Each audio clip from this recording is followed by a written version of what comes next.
Meow and welcome to Banned Books Conversations, where radical readers discuss prohibited prose. I'm your host, Tonya Todd, and we're here to talk about banned books, literary works that have been removed from a library shelf or school curriculum. Over the course of Banned Books Week, we've been discussing 7 different books, the reasons they were banned, and the value in reading them. We've reached our last book in the series, The Hate You Give by Angie Thomas. In addition to starred reviews from Booklist, Kirkus, School Library Journal, The Hate You Give won Coretta Scott King Honor, a Prince Honor, the William C. Morris Award, and was also longlisted for the National Book Award. This novel sat atop the New York Times bestseller list for 50 weeks and is consistently among the most challenged books in America. But before we get to that, let's meet today's radical readers. Ron, please tell us a bit about who you are and what you do. Okay. My name is Ron Smith. I live in Atlanta, Georgia. For years, I was a college professor teaching algebra and economics. I studied urban economics, so I feel very closely related to this book in a lot of ways, studying communities. I also work in music. I curate concerts, work with soul and jazz artists, and executive produce albums. And Alyson? Hi, I'm Alyson.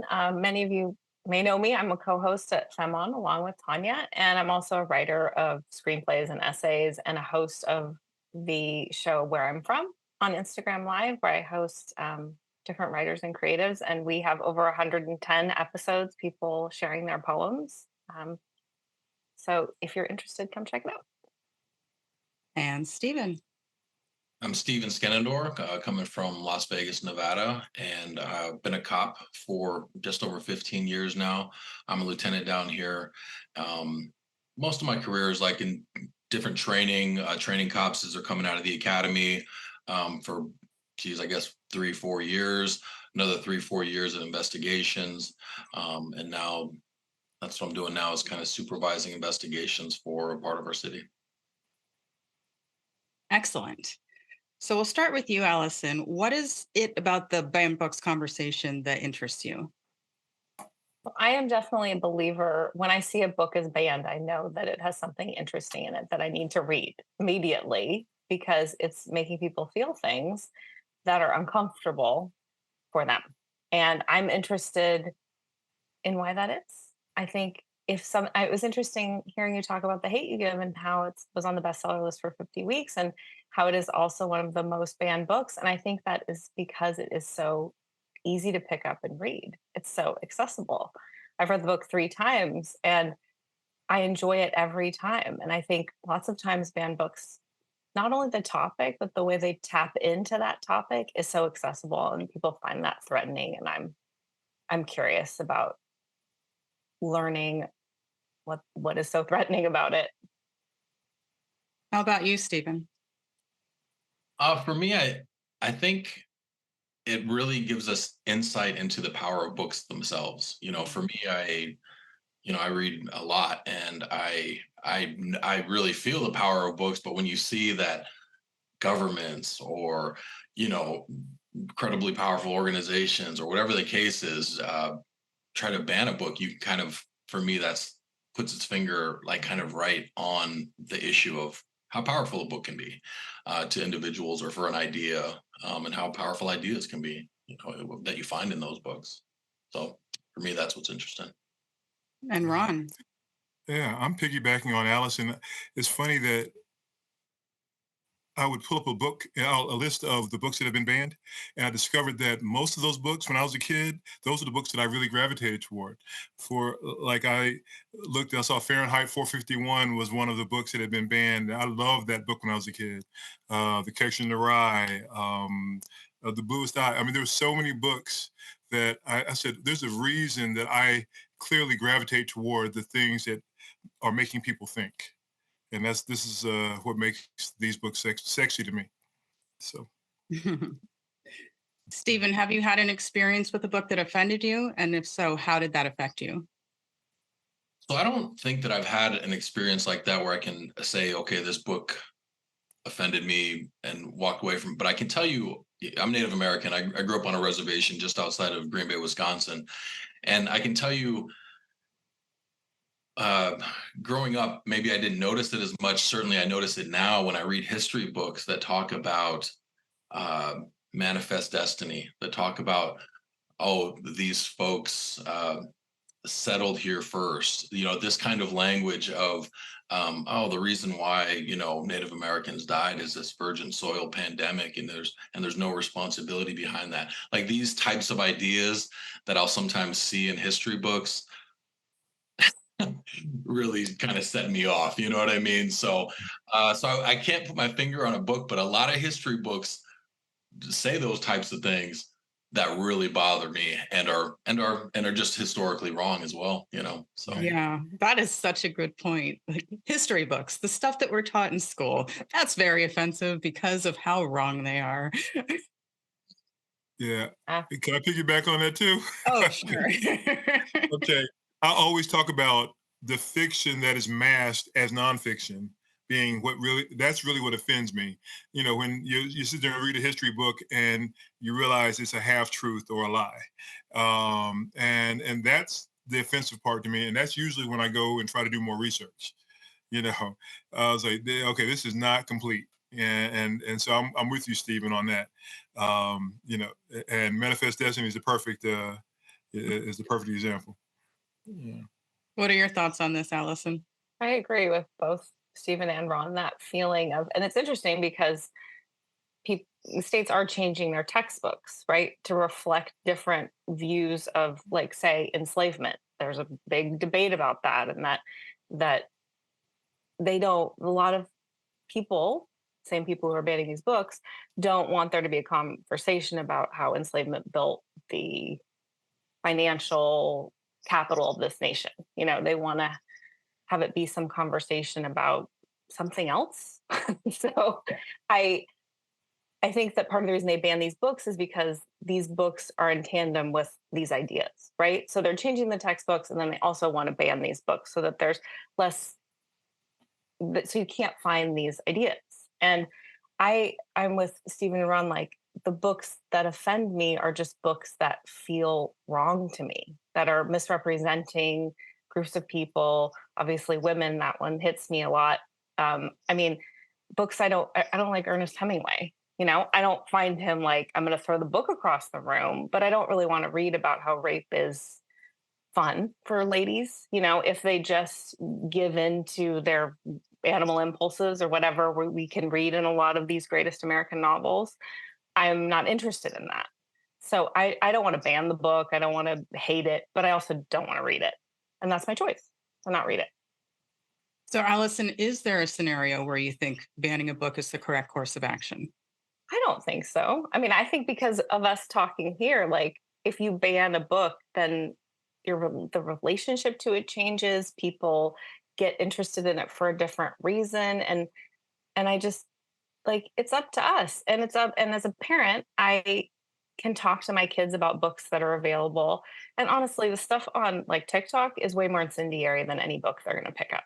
Like, I would much rather they pick up a book and think about these ideas and discuss them with me than watch a bunch of, people on TikTok talking about how it's a really hard time to be a white man. Like, that's way more disturbing to me than any book they can pick up. How about you, Ron?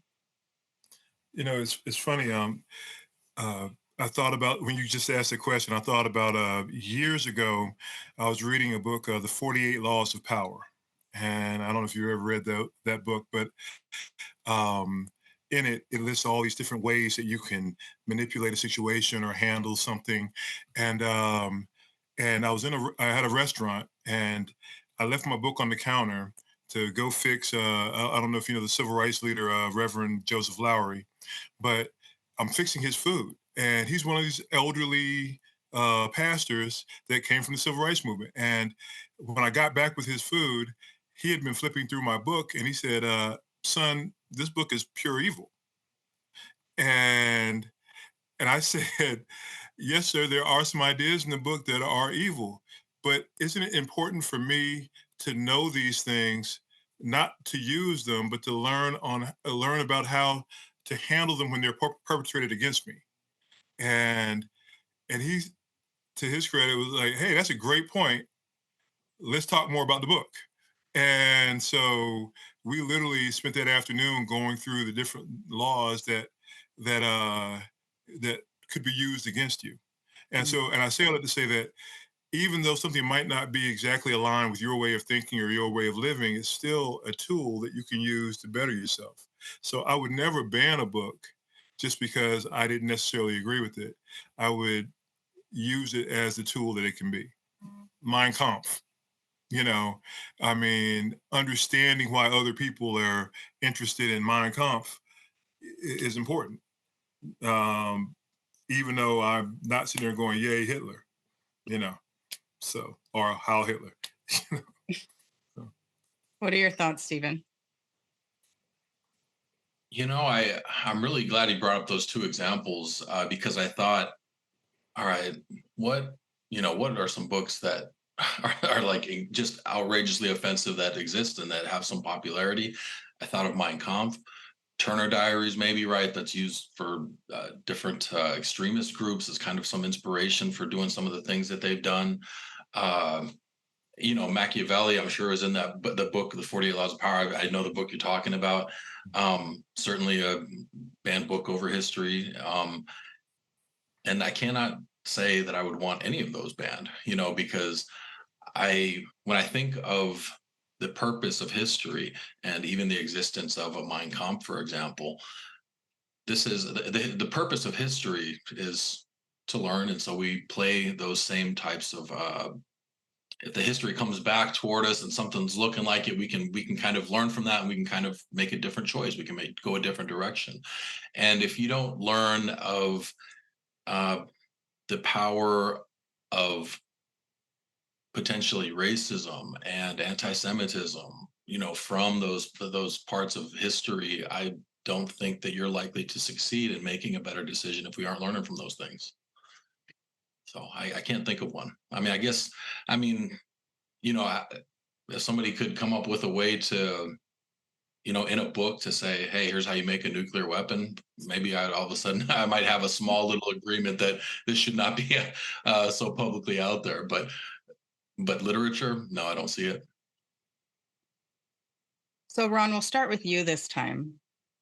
How does the Mhm. concept of the slippery slope fit in with the desire to ban books? Yeah, that's interesting. You get to a point where you go, okay, where does it stop? I mean, you can pick one book that you think of as being very offensive, and like I started looking at books that were banned and how and why they were banned, like To Kill a Mockingbird. I mean, the use of the word nigger is the reason that they actually said we're banning this book, or the slur, or the racial slurs. But if a slur is necessary to actually explain a position or a point, how can you ban that book, and where does it end? I mean, and so, and what words do you find offensive? And it doesn't matter how the word is used. And so, yeah, it can really go down a terrible path if we allow it to. And I think that's why we have to be err on the other side, and that's, stay open to books that even that we might find offensive. But at the same time, I think that just like a movie has a PG-13, I mean, I do believe that there's certain books that are more appropriate for age groups. That's, I guess, a whole nother way of, I guess, that is kind of lightly banning something, isn't it? It's a Saying, form of hey, this is not for an censorship, 8-year-old. not banning. Say, oh, all right, thank you. Yes, I stand corrected. Yeah, absolutely. And I think that to be responsible, especially as you all, parents and or people who work with kids, I think there is some responsibility that we have to have in making sure that things are age appropriate. So.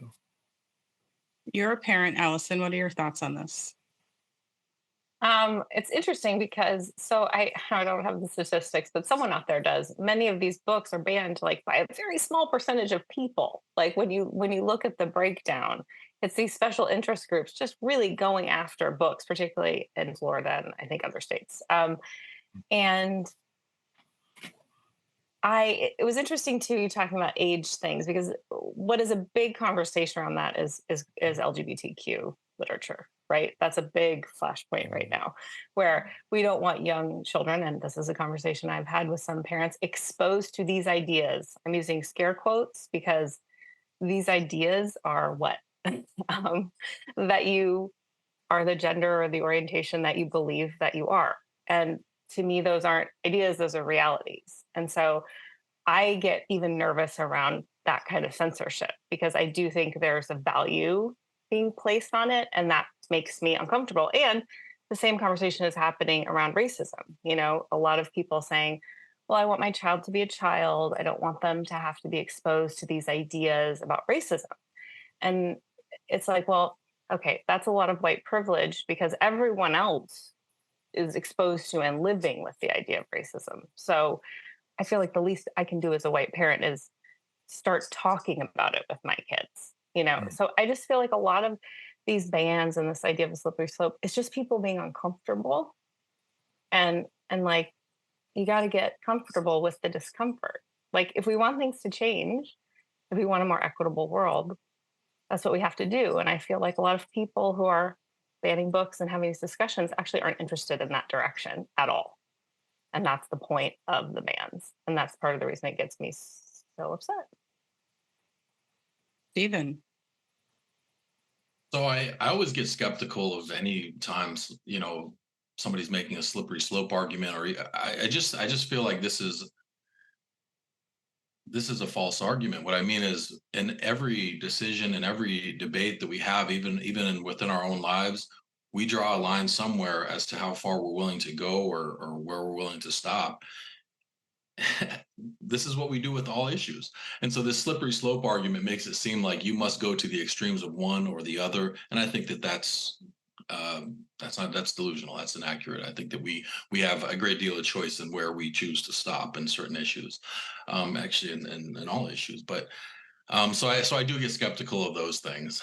I think you're right, Alyson, that there I think we too often try to shield our loved ones from the suffering in the world, especially young folks. I don't have any kids, but a lot of times I'll tell, for example, I'll tell cop stories. Somebody will ask me about different cop stories or different things, and it's the kids are very interested, or the young folks are very interested, and the parents are really trying to like tell me to, hey, don't let them know yet there's evil in the world, you know what I mean? And so it's this tough thing to navigate for them, I'm sure, as well. But I always kind of choose to kind of to talk about it, to let complication in the world be a topic that we discuss, and I'm okay with things being a little blurry,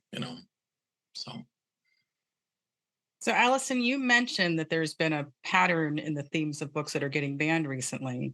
What do you think this pattern says about where we are as a society? Well, I feel like we're really divided, right? I mean, I'm not saying anything fresh there, but it seems like there's a lot of tension between this idea of like wokeness, and then other people saying like, let's let things just be how they are. It's been working great. Why do you need to mess it up? And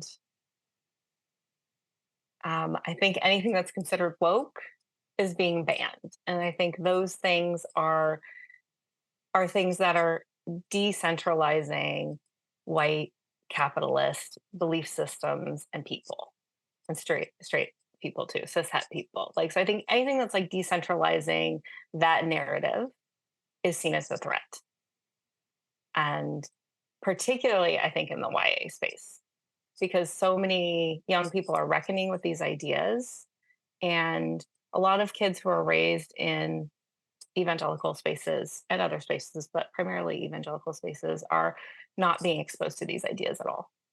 other than that they are, sinful and wrong. And so they really want to just kind of remove these conversations from the zeitgeist.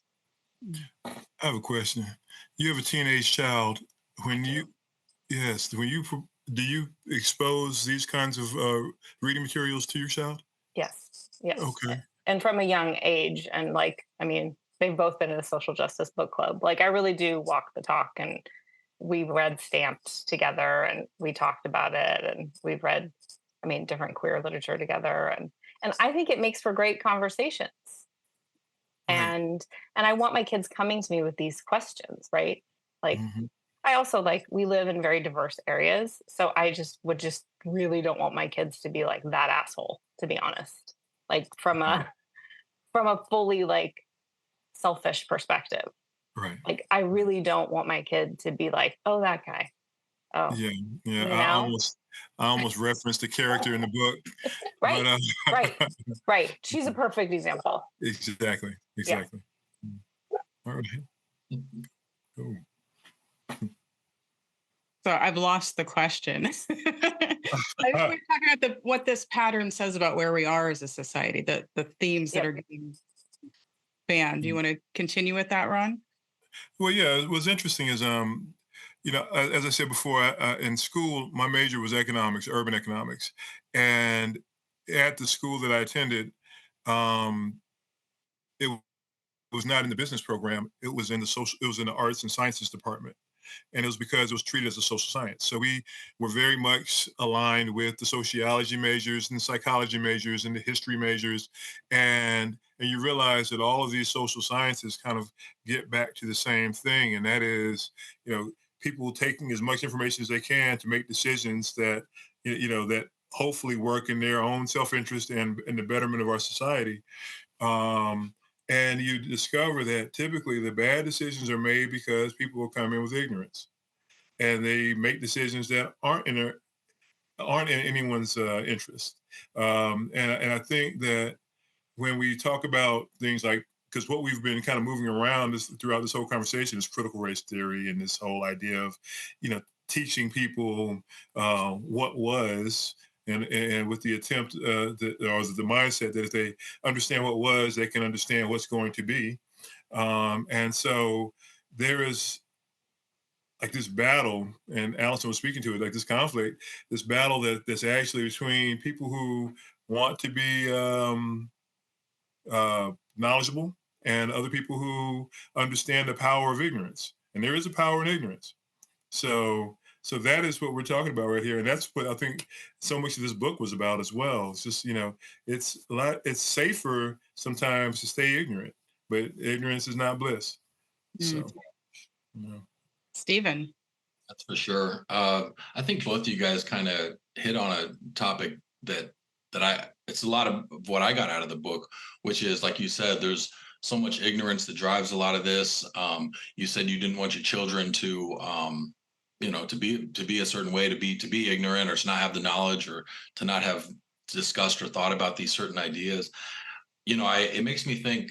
I watched the Republican debates yesterday, and Senator Tim Scott said, what makes us such a great country is that we have faced our demons or something like this head on, is what he essentially said. And I just could not have disagreed anymore. I just thought we have utterly failed to do that. I went to Ireland, and they have these, you can see the history of their suffering is really put on display. They, and I read that Germany also does this really well. For example, we have never done anything like that. I think that we have never done anything for reconciliation between, the races that have suffered in this country. We have never, I just don't think we've done. I don't think we've faced that head on the way that he described.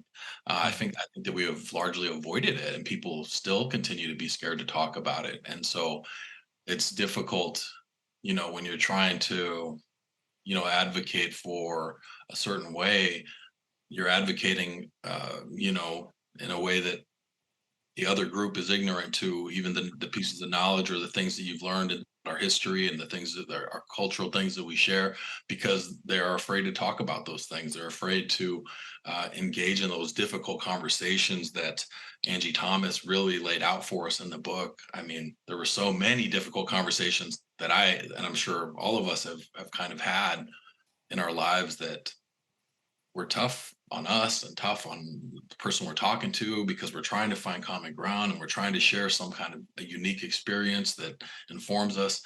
And I was blown away by that part of the book, because it's just a complex topic that is a little scary for some people to really dive deep into. So sticking with you, Stephen, what is the value in reading books that might be considered offensive by some?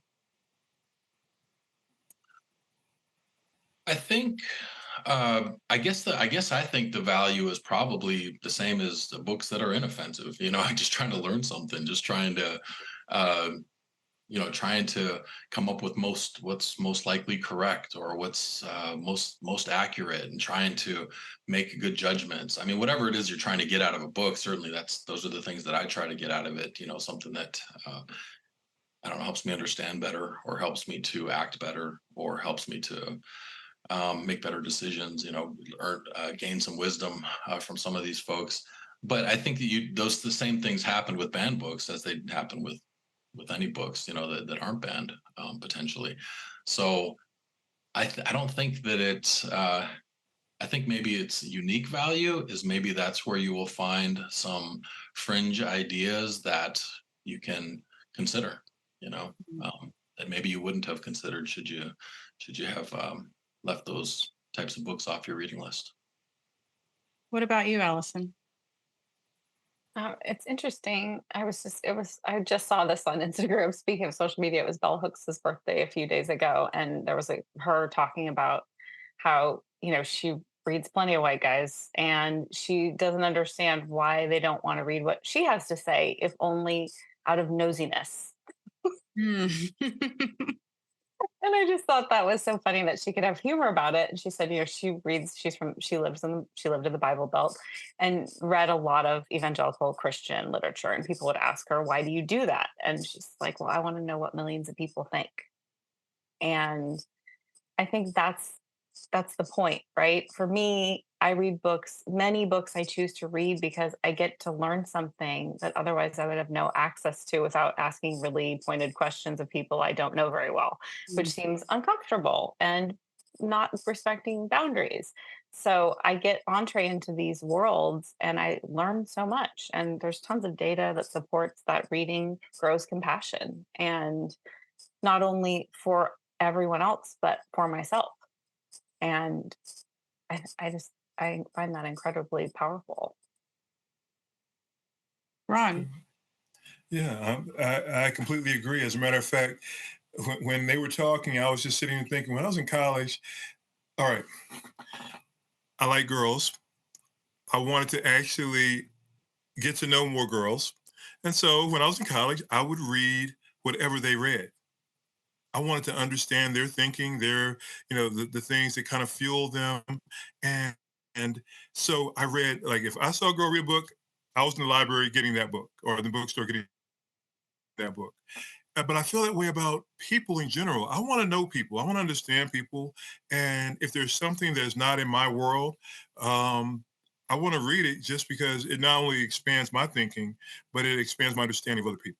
And I think that that's the tool that we give people when we give them the opportunity to peer into a 15-year-old Black girl in the projects. I mean, if that's not your world, there's a way of thinking because you changed, because you understand there's some commonality there. There's some humanity there. And I think that that's what these books get to do, and that's exciting to me. Or Alyson, you're the writer here. What effect should an author's intentionality versus the reader's interpretation have when discussing book bans? That's a really interesting question. Since I don't think we should ban books, I don't think it matters like what they intended and what the reality, because I don't think we should do it at all. I guess if an author's intention is incendiary, that's something to, I've used incendiary twice. I get some kind of like gold medal for the day. But I Now just, spell it. yeah, okay. IN. So I don't think we should ban books. Period. Is that an answer? It is an answer. Okay. Ron. Yeah, I completely agree. But I think I used to feel this way in my classroom too. The more my students were uncomfortable, the more I liked it. You know, I think that's where your growth comes. So even though the the author's intentionality might have been completely different from the reader's experience, that's good. You know, the more you can make somebody uncomfortable, the more you can make them stretch. And I love that. I love that. So Stephen.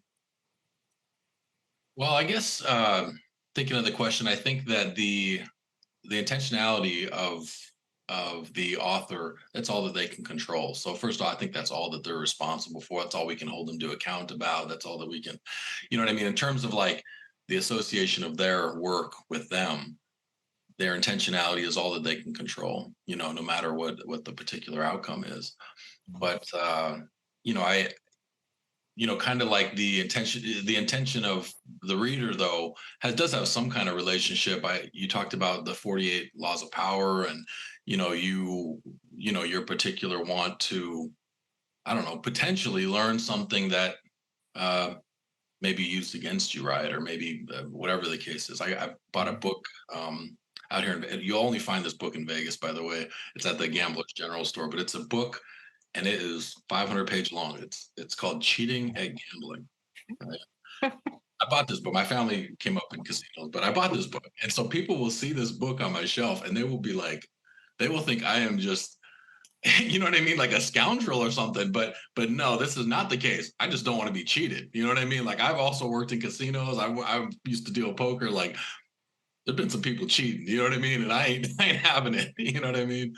But I guess there is some also intersection with the intentionality of the readers as well. But yeah, but you can't hold an author to account for that. Yeah, And you can arm yourself, right?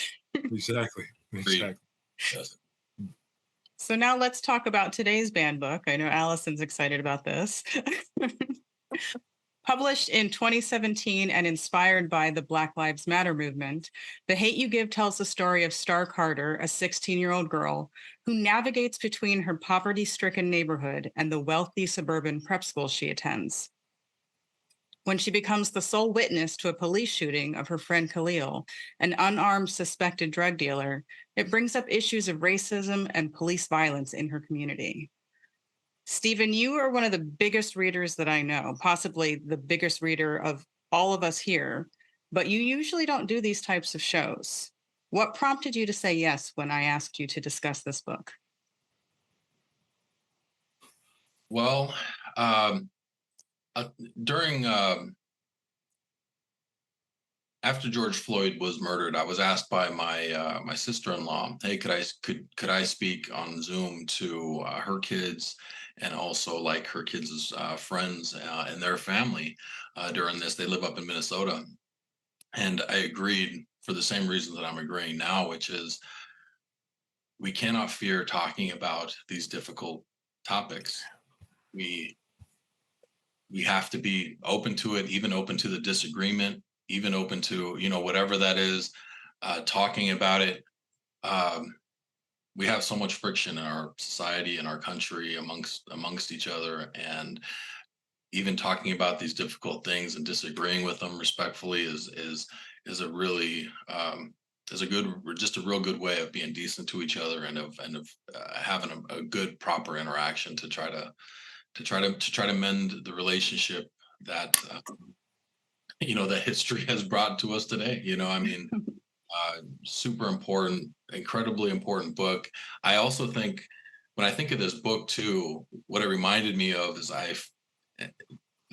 one of the things we talked about in here too was the music of the song All Right, not Tupac, but the song is All Right.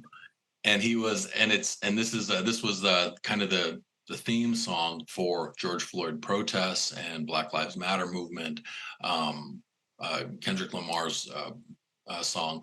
And so I think of that song as related to the George Floyd protests, the way I think of this book as being related to in the same way as literature is to those protests. It is maybe the most prominent work of fiction that addresses these issues of race relations in America over the last decade. So I was excited to read it and learn from it. And to that point, the first time I read this book was before the George Floyd incident. And it was a different experience because reading it this time, the possibility of hope in the outcome being different during the trial, reading it the first time, there was absolutely no question how it was going to end. But this time, even though I knew I knew the story already, I knew the outcome, but there was no semblance of hope the first time. Now I feel like we're in a world where we can hope that the outcome will be better. So it's not a huge amount of progress, but it is something, and it's significant. And I think that this book and that incident, it's all part of the same movement of letting people know, making people aware of what is happening in the world. So I'd like to hold on to that little bit of progress. I read it afterwards, and I certainly felt the way you did on the second reading, which was I was unsure of what that indictment would bring. Maybe, I don't know, maybe because of that small bit of progress that Right. saw there. Yeah. And So you don't usually do these shows either. So I have the same question for you. Why did you agree to do this? You know what? Again, I like stretching and doing things that are outside of my comfort zone. Clearly, this is one. But I also think that the subject matter was one that where I have thoughts. I have a different kind of understanding and experience in that I have been pulled over by the police for no apparent reason. I have had to sit on my hands in the ice while a dog while they destroyed my car, and I couldn't explain why they said that they were, that the dog smelled drugs when they were. Nobody does that. I mean, I've had these experiences, and so I felt very connected to the characters, and especially at that age, feeling wronged, and so like you all, I mean, on your second reading, Stephen's first, my question in reading the book is going to be, where is the hope? Where is the solution? It's easy to talk about the problem. Where is the solution? And I think part of the solution is this. What we're doing right now is having a discussion. As Stephen was saying, talking to the children that are near him, to have the discussion. Things only get better if you can shine light on it. And so that's why I was happy to be involved in this today. So. And Alyson, you jumped at the opportunity to discuss this book. Why is that? Oh, I love this book. And I read it for the first time before George Floyd's murder as well. And it's interesting, Tonya, I hadn't thought of that different because, of course, when I read it, I was like, oh, no, Star, don't. This is not going to go well for you. For me, I love this book because so many reasons, but I thought it was such a great book about code switching. And it was the best book I had ever read about that. And it blew my mind how seamless Angie Thomas makes it, and how she, talks about Garden Heights Star and private school Star and all these different manifestations of herself. And I thought it was brilliant. And Ron, you was talking about what's the hope? I think for me, that's the hope too in the book, is that she becomes Star at the end of the book, and she stops being less and shrinking herself. We are wearing the mask. Yeah. Yeah, I understand. And I don't know too many people too many people of color who don't in some way, shape, or form wear a mask at some point, or learn to be bilingual in some way. I mean, I don't know. I can't think of anybody that doesn't have to, straddle Right. Feel compelled to do that as a means of protection. Not exactly, not as a means of being phony, but as a means of protection. exactly. You don't always feel safe. That's right. Yeah. And I That's right. thought this book did such a beautiful job of showing that Mhm. that it was There are not it's so not many layers, don't you phoniness. think? So many Yeah. layers to this book. It could have just been a simple book about seeing a police shooting and what do you do about that? What will the outcome be?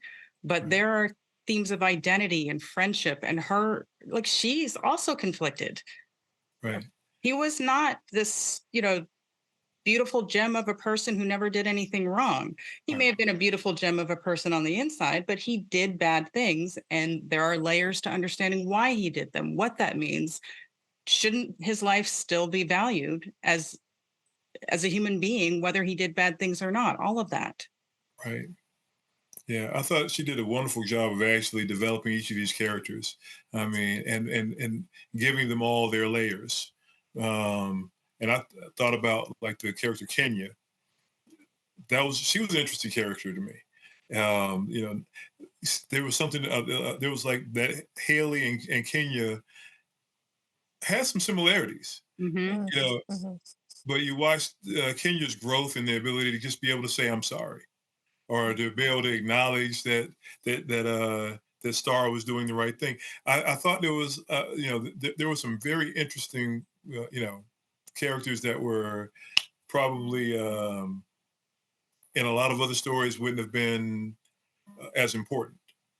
You know, so yeah. And I have to say that as a biracial female, I saw a lot of my own struggle in this character, even though she's not mixed, but she is living in two different worlds and having to like you don't really belong anywhere. Yeah. She Right, didn't belong in the Black community and she didn't belong in the white community. And I absolutely understand that. You are an other everywhere. right, And I thought right. she handled that beautifully. Yeah, and I think it's funny because we're on the 10-year anniversary of Black Lives Matter right now. Um, and so we're not talking about ancient history. We're talking about, very much our present. Right. But but there is a timelessness about this as well. It's timely, but it's also timeless. And I talk about music a lot when I talk about those kinds of things, like Marvin Gaye's "What's Going On." You could literally listen to that song right now, and you're just changing the wars out. But everything else, everything else is very much about right now.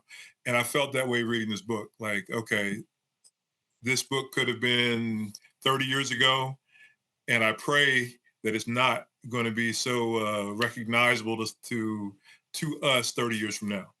So, but there's a timelessness about this story. And so I completely get what you're saying about being able to identify. So before I read this book the first time, I had heard rumors about the reasons it was banned and why people disliked it. Did you have those same preconceived notions, Stephen? And what were you thinking made the book so polarizing to the point that it was banned?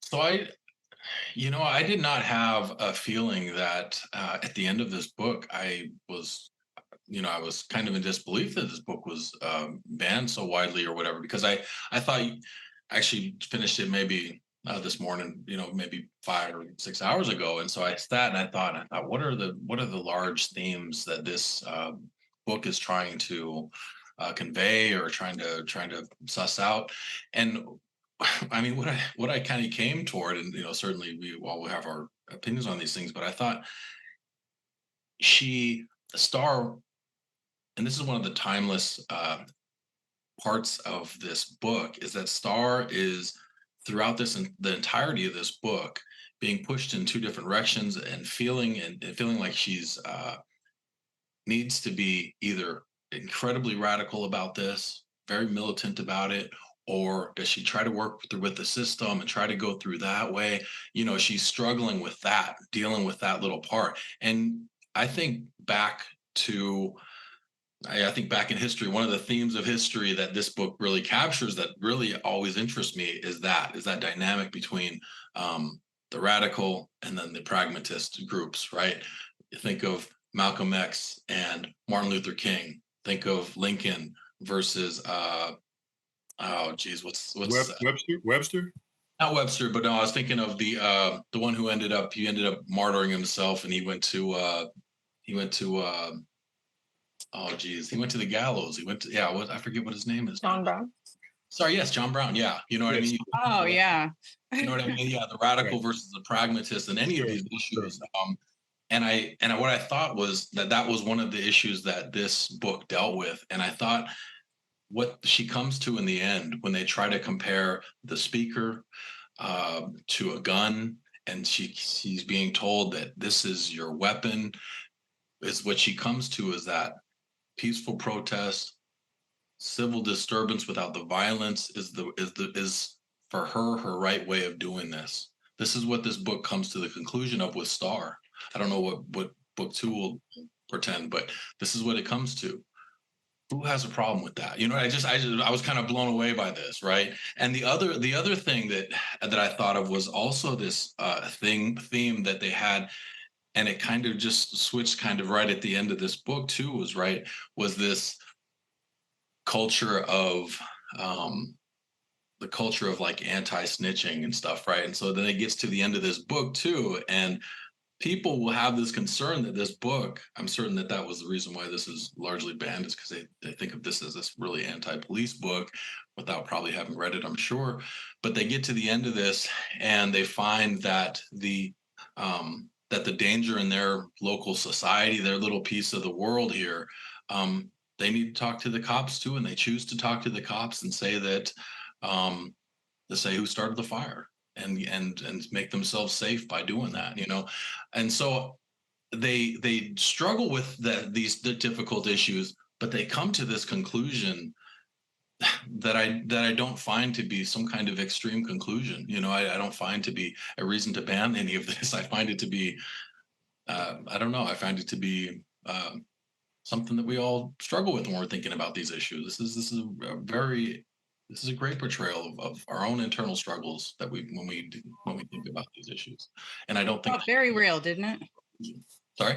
It felt very real, didn't it? Oh, very real, very real. I've had some of these exact same conversations. I was just like, oh my goodness, like she captured so well some of the difficult conversations and feelings about comments, and and also about how extreme you should go for issues that are important to you, and how you should try to do those things. I mean, like we talked last time, my family went to Standing Rock when that was all going down, and like my brother, he went up there to raise hell, but the elders of the reservation, they did not want that. They wanted it to be done in a certain way, and so they steadied the hand of my brother. And my brother was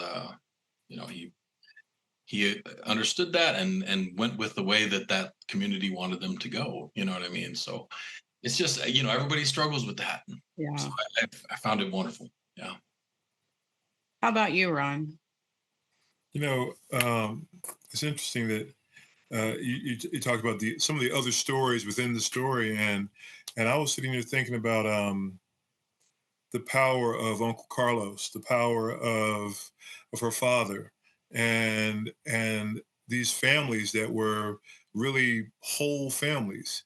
And I think so often when you watch the news or hear the propaganda, you don't see these, Black men being involved like they were in the characters in these books. And I thought that was so important because so many of my friends and family are just that. And even if they have, other challenges, they're there for their families. And I think that was an important thing too, that if there's a narrative that's out there about deadbeat dads and stuff, this book would also be uncomfortable for somebody who doesn't ever hear about that. I thought that was another interesting piece to the story. So I don't know. Did y'all see that or hear that, or was it just me and my No, my I own definitely did. Okay. Certainly. What about you two? Okay. Oh yeah, definitely. I thought also that I just Googled why is it banned and it said racism and anti-police views, because I wondered if it was also Mav's, talking about the Panthers and the pledge and all the, like, I wondered if those just mainstreaming history, and that it's coming from the strong father figure, like if that made people uncomfortable, that he's funneling his rage and frustration with the system into social justice. And Right. Star does the same thing when the speaker is her way when she speaks her truth, like, I mean, to me, that's why the book is banned, because it makes people uncomfortable, this idea of speaking truth to power. I mean, there are the usual reasons, which are, oh, it says a bad word, or there's vulgarity in it, which is foul language, which is on par with most YA books. There is nothing particularly harsh in the language for this. And then there's also those few people where it's like one person gets the entire community banned from this book because one person protests that this book is trying to indoctrinate the youth against the police. Like, I didn't get that from this book at all. No, I mean, I feel like this book went out of its way with Carlos and the struggles that he went through, and then at the end that he sides with Star, that he's willing to get suspended to speak his mind to his peers. Like, I didn't feel like it was anti-police. I thought it was just like about people, and some of them were police officers. And to me, it felt like it's showing that there are multiple layers from everyone's perspective. Mm-hmm. It's not just one black or white issue. Mm-hmm. Right. I thought Angie Thomas took great care, actually. She did. With that. And with the white characters, like we had the boyfriend and Haley, like, Right. okay, we got both. We would just get Haley, which also would have been fine. Like, no, the balance was important. Yeah. Maya was important, having Yes. the Asian character, she was so very important to this, and I don't know why every time she came up in the book I end up smiling. I like that. I like that child. I like the character, so yeah, that's you're I right. did too. Showing the diversity, yeah. And everybody made mistakes. There was no perfect character in this. No, indeed. And I like that we got to see Haley, just her general sort of non-concern with anyone's feelings, wasn't just Star, it's also Mia. Right. And just this kind of general, like, oh, it's a joke. I think we're all very used to people like that when they're called out on their behavior. Oh, it's just a joke. Why can't you have a sense of humor? It was important to see that. Yeah. And we all know somebody who's very self-absorbed too. So yeah. Can we just go back to not thinking about any of this? Right. Exactly. Pictures of Emmett Till, gross. It's just like, oh God. So, and that she felt confident in that. Right. Oh my God. That she was able to say that out loud in front of people and not feel any kind of way about it. No. You were going to say something funny. Yeah, I just want to know, because I know you had such a powerful and emotional reaction to your book. What was it? Oh, to this book? What was my I love it. I love Star. And like, I'm reading it as a white woman, but I think it is that kind of timeless narrative, because most of us move through the world and have to navigate spaces that we don't feel safe in. And how do we do that? And how do we stay true to ourselves? And just that kind of hypervigilance. Like, she's so relatable, because how do we become vulnerable to people? How do we share ourselves with people if we don't even know who that is? And I just felt like she had she has wonderful parents, great brother, little brother, also nice, a nice boyfriend, a nice, like, Carlos. She has all of this support. It doesn't mean life isn't complicated, and that and that if you are really engaged with life, it's, like I said, it's uncomfortable. Like, what do I do now? How do I find a way forward? Especially at that age. Yeah. Yeah. And I don't read a lot of, obviously I don't read a lot of YA books, you know, so this was kind of refreshing for me and from that standpoint as well. But I was curious, have you all seen the movie? Yes. I Okay, I haven't haven't. I seen the was movie. waiting till after we're done talking to watch the movie because I just want to focus on the book because it's the one that was banned. Yes, I Right. told you. I saw it. How about you, Ron? Yeah. Do you recommend the movie, I did. I guys? liked it. I thought it was well done. Like, Okay. obviously, it's still a movie of a book, but I thought its heart was in the right place. And I think Angie Thomas was quite involved, and you can feel Okay. that. Like, it's I think, a fairly, accurate adaptation. Okay. All right. I'm curious. I was curious. Yeah, am I'd be curious to see what you think of it, like, yeah, after you see it. and like Tanya, I wanted to wait until after this conversation Well, you're to also check. like Steven, you finished this morning. Actually, Stephen, I finished 3 days ago, Okay. and but full disclosure, I discovered something about myself. I was like, lately I haven't been reading as much, and um, I ended up getting some reader glasses Oh, and discovered that a lot of it's just the fact that I can't see anymore. I was sitting there, I was straining, and once I actually put these glasses on, I blasted through the book and enjoyed every minute of it. And I was like, okay, so I guess I appreciate this is another thing that you all have given me is I feel like reading another book right now. So hey, if I have accomplished nothing else this week, I am satisfied with that. there you go. There you go. I'm back. I'm Has back. Angie Thomas completed the second book in the series, or I I didn't believe On the she cover. did. I think it focuses on the relationship between Seven and Maverick, Hmm. but I haven't read it. Okay. Haven't Okay. either. On the come up, I think. All right. That's great. That's great. So, what Mhm. did you all learn from reading this book? And we can start with Stephen here. I guess I don't know if I would say learn, but it just reinforced some things that I kind of already felt, which is just that I mean, race relations in America are difficult. Race relations in America are difficult to talk about, to think about, to convey to each other. Like you said, there were so many different characters and we all of us in society, right, are just along this whole spectrum of, I don't know, for or against a particular certain parts of this. It's just such a complicated thing to settle in on. It's just, and she's demonstrated that so well, because you would have, the dad, the militant dad, that was in the Black Panthers, and then you would have, you know, mom who was obviously no less loving, but thought of raising her a little slightly different way, right? And you had her herself struggling with being outraged to the point of violence, and then trying to pull herself back and seeing if activism was the better way. I think that whole dynamic was really portrayed well, and just reinforced for me how essential it is to read these types of works, because that topic is so difficult to talk about and so difficult to empathize without works like this. I thought it really did that well for me.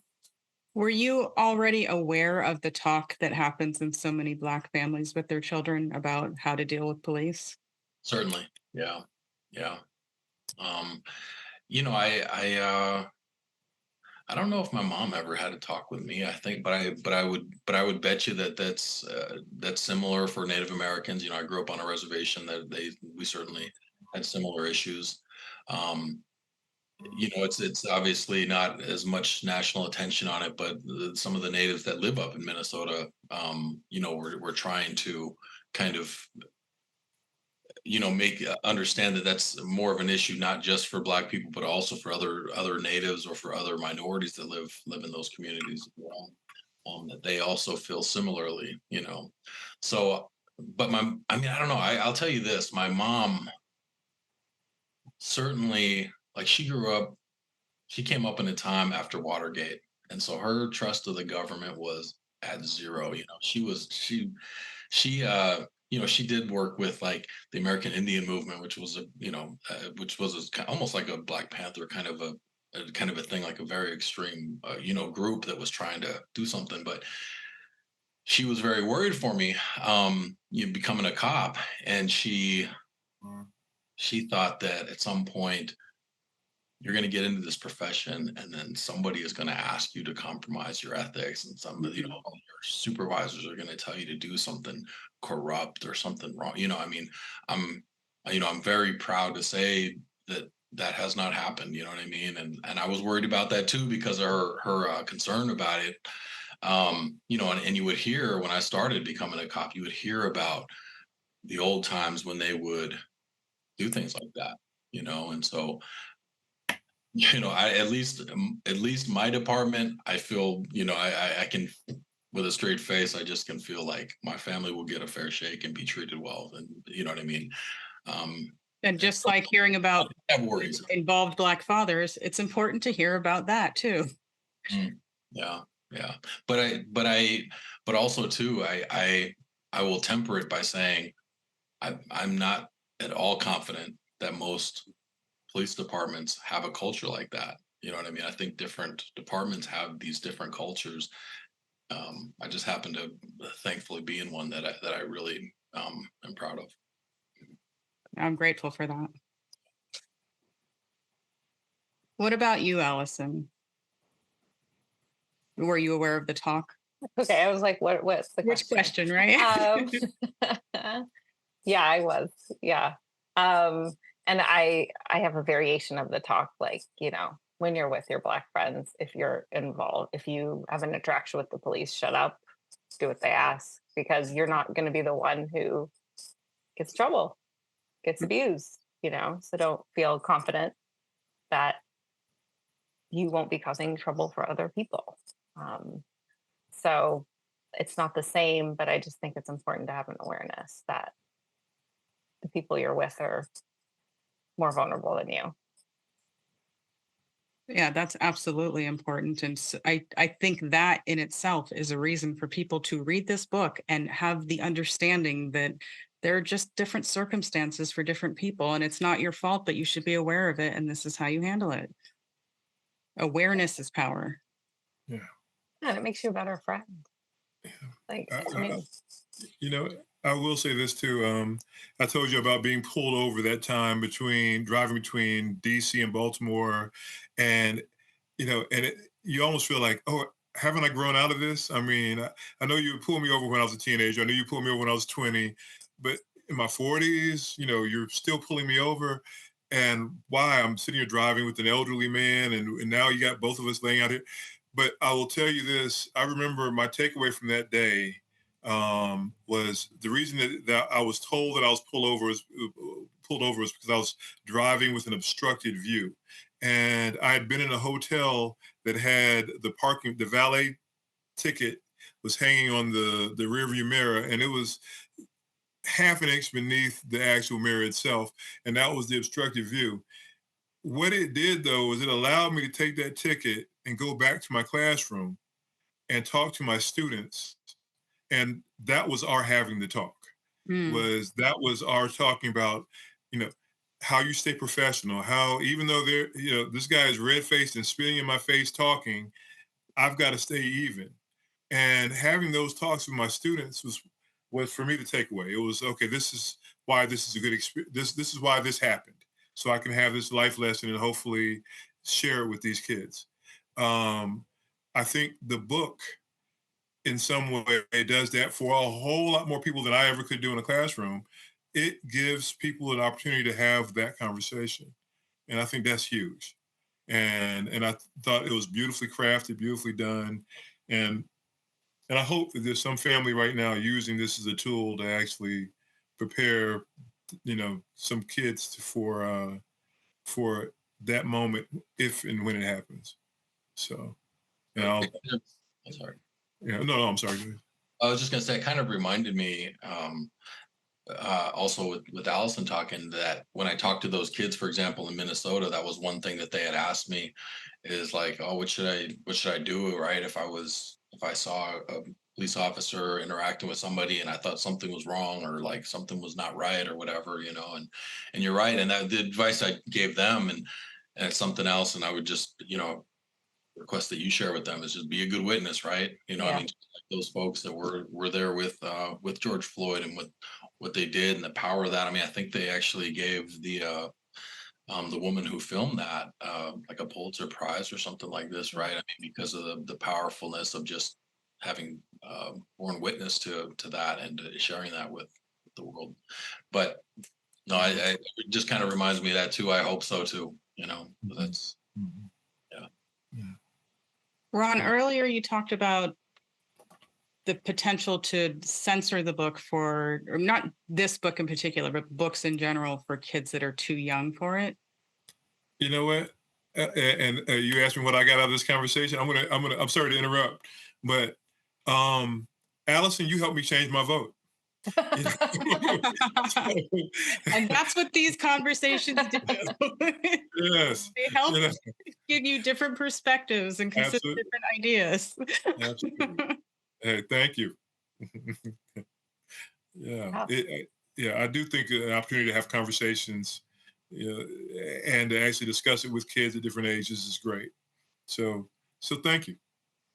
So after reading this book and after having this conversation, Stephen, what are the reasons that people should read The Hate U Give? Why do you think it's important to keep this book in particular available to the public? Because the conversation about race in America is not behind us. It is something that is right in front of us that we got to talk about. This book does it wonderfully. No matter your particular perspective on it, I think that you will find a character, you will find an impulse in the book that is sympathetic to how you feel. And you will find the complications near and far to that issue. So I guess that's what I would say is just is that conversation is not behind us as much as some of the world likes to try to shove that aside and say, let's not talk about it anymore. We must talk about it, and we must start having those difficult conversations. And this is a wonderful place to start. How about you, Alyson? I mean, Stephen said it really well.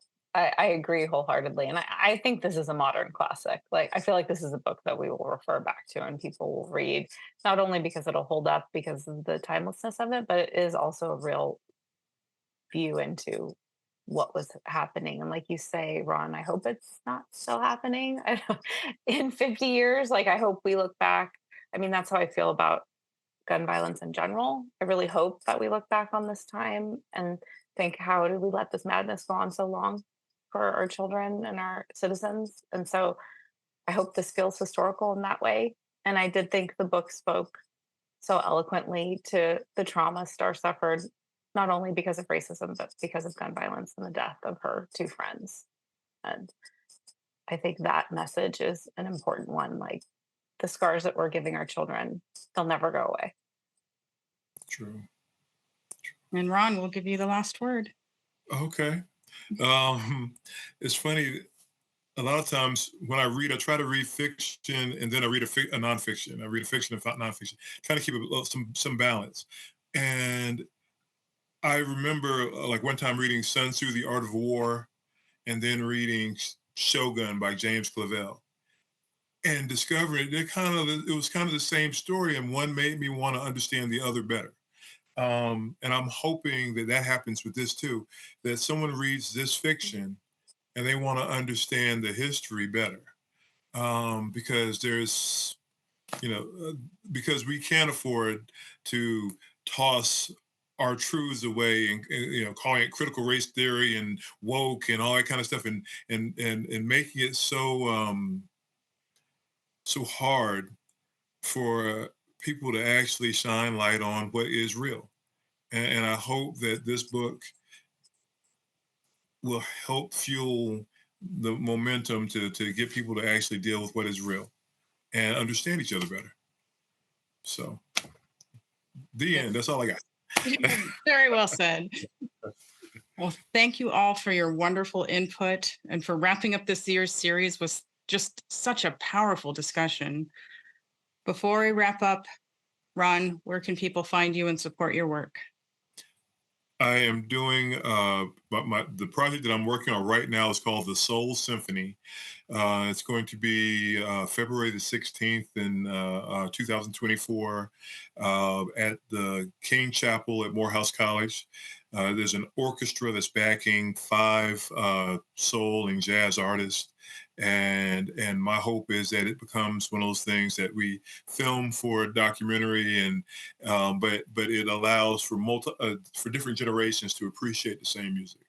So if be on the lookout for the Soul Symphony, and you can go to thesoulsymphony.com. Yeah. Excellent. Alyson. The easiest place to find anything about me is my website, alysonshelton.com, ALYSONSHELTON. And I'm on Instagram a lot at by Alyson Shelton. And those are the spots. Thank you, Tonya, for creating this space and for bringing us together. This has been a real treat. For me as well. Stephen, you don't usually have anything to promote, but I'm giving you the floor just in case. I don't. I was like, well, where can you reach me? I was like, 911. I don't know. You can plug Amanda's I book. hope I don't have to reach you. Yeah. Yeah. Thank you, Tonya. Well, that's it for this year's Banned Books Conversations. Again, I want to thank everyone who recommended books for the series. Keep those suggestions coming. Many thanks to JP Butler, Charles Larson, Mike Burton of Genuine Chit Chat, Veronica Clash, and Susan Jocelyn for their assistance and support behind the scenes. Thank you to the ladies of FemOn, Ria, Ada, Jess, and of course, Alyson, who let me hijack the schedule all week as a sisterly form of active activism. To that note, I want to thank my brother, Tony Farina, and Dave Horrocks for sharing this content on the Comics in Motion feed as well. Thank you to Marshall.edu for being such a great resource by listing banned books and their challenge history. Thank you to all of our amazing guests. Success would not be possible without you. And to the audience, thank you for listening. More importantly, thank you for reading.